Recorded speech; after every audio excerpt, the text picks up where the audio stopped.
Have you ever wondered why some people behave the way they do? What drives a person to commit a crime or act aggressively? This exploration of human behavior may shed some light on these fascinating questions. We start our journey with a look at abnormal behavior. Consider the case of Howard, a middle-aged man who suddenly began collecting and hoarding newspapers.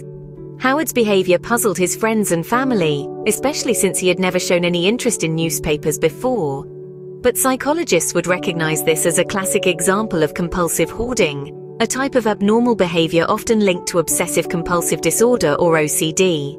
Now imagine another scenario. Picture a young woman named Sarah who has an intense fear of elevators. So intense, in fact, that she'll walk up 20 flights of stairs to avoid one.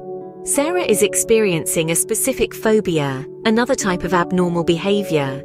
Specific phobias are an excessive or irrational fear of a specific object, situation, or activity. But what about aggressive behavior? Consider the story of Jake, a teenager with a history of violent outbursts. Jake's aggression often lands him in trouble at school and with the law. Aggressive behavior like Jake's can stem from a variety of factors, including environmental stressors, learned behavior, and even certain genetic factors. And then there's criminal behavior. Take the case of Richard, a man who repeatedly breaks the law seemingly without remorse. Richard's actions could be the result of antisocial personality disorder, a mental health condition characterized by a disregard for the rights of others. These examples offer a glimpse into the complex world of human behavior. Abnormal behavior like Howard's hoarding or Sarah's phobia can often be traced back to underlying psychological issues.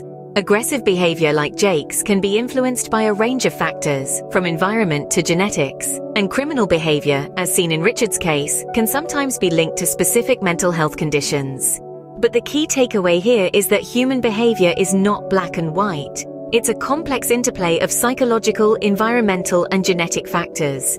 And while we may not always understand why people behave the way they do, a deeper understanding of these factors can help us better navigate the world around us. So next time you find yourself puzzled by someone's actions, remember the cases of Howard, Sarah, Jake, and Richard.